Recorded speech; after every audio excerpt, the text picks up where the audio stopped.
Well, there are reports about a crack in the relationship between the president, Muhammadu Buhari, and his long-time strong ally, the national leader of the All Progressive Congress, Bola Tinubu. But very recently, the presidency has reacted to these rumors. Garba Shehu says, look, ladies and gentlemen, this is just the work of cynics, in his exact words. There is no rift between President Muhammadu Buhari and, of course, his strong ally, Bola Tinubu. Shegun, what is your position and thoughts on this? Yes, what he has said is the truth. There's nothing to hide about it. Politics of this context is about 2023. So when you talk about having a strained relationship, I don't think there is anything of that nature in my view, although because recently the Arewa People's Congress have invited the national leader to come and do a paper presentation in Arewa House in Kaduna. All right. Then only yesterday the Governor Ganduje has invited him to Kano again to come and do some discussion, even though the Arewa youth are threatening that he should not come and that it is not safe. But given that, I believe strongly that the president and the national leader, according to what Shewa said, is still in cordial. Their relation is still cordial. I want to believe so, because from what we have been, reading on the pages of newspaper, all the information we still have within our doorstep does not show that the president is having a strained relationship with the national leader. Even though I understand there are some politics, calculation towards 2023. Those of Asiwaju's ally had been removed tactically. If you follow it, Oshiomhole is part of Asiwaju's member cabinet, kitchen cabinet. He has been removed. All the members the national leader had, put there, they've been removed. But however, we would not conclude, because all we are seeing, as far as me I'm concerned, it's a game of 2023.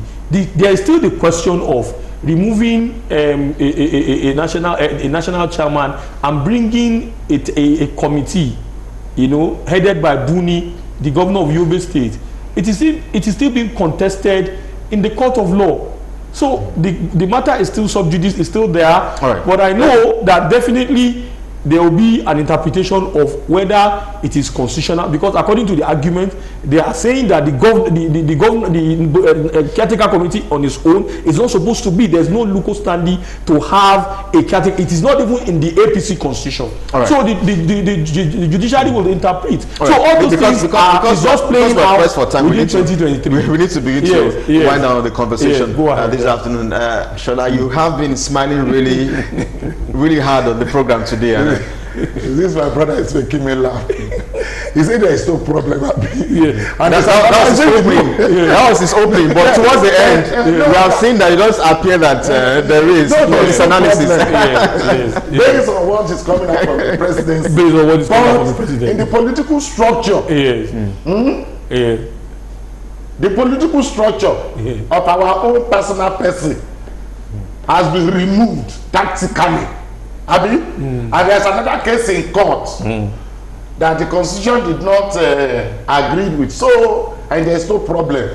Anyhow, there's no problem, because right now Bola Tinubu is in the north. He's in the north. And sorry, so what they are making us to believe, the spokesman of the president are just giving his own submission. So fight don't start. But between the system, between the cabinet, you already have information of those who are interested in the office of the president, either true or false. And ears on ground also show that there are some allies of Baba himself who are beginning to warm up.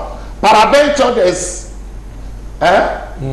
So what do you say to that? Yeah, but you know, Buhari as a person, Buhari as a person might not have problem with the chief, the national leader, the national chairman, the national leader of APC, his person, but the structure of APC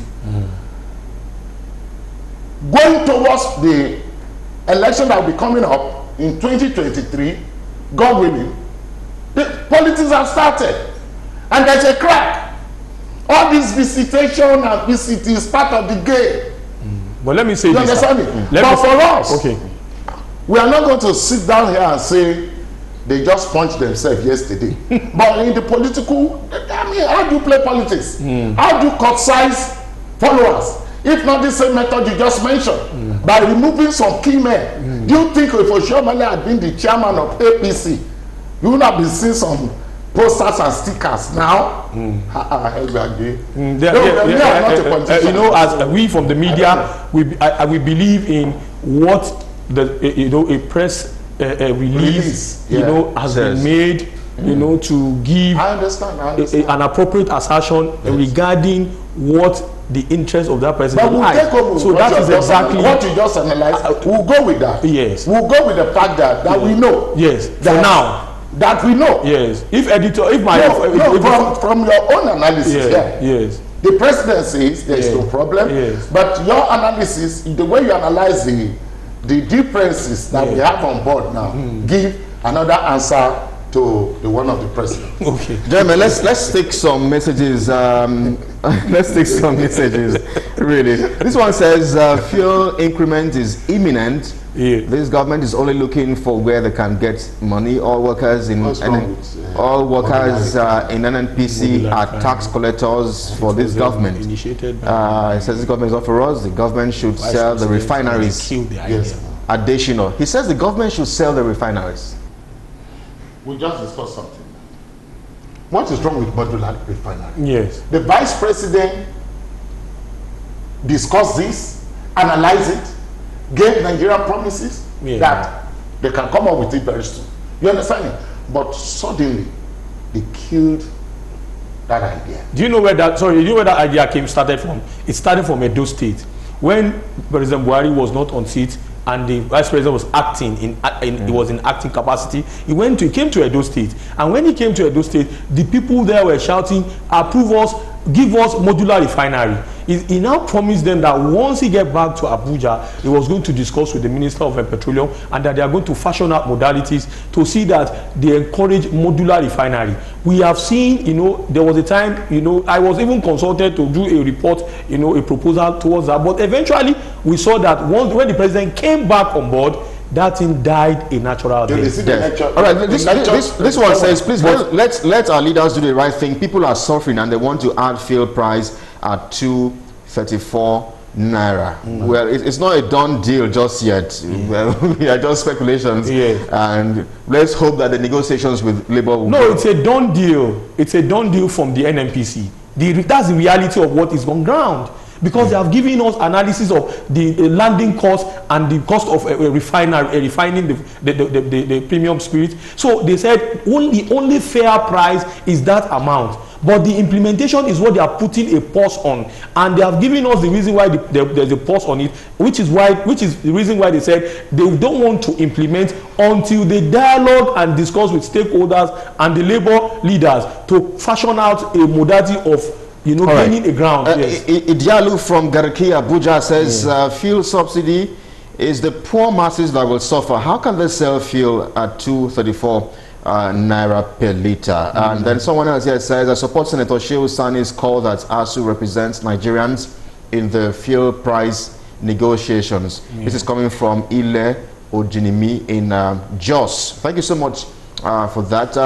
This one is from Akingbade from Oshogbo. He says the $1.5 billion is for the boys' severance allowances for about the rehabilitation of the refinery. Can't work. They are only deceiving themselves. And then finally, this one says, is Tinubu part of the cabinet? Why can't we talk about arresting criminality, corruption, fuel and electricity prices instead of discussing wicked desires from the country? Oh my word.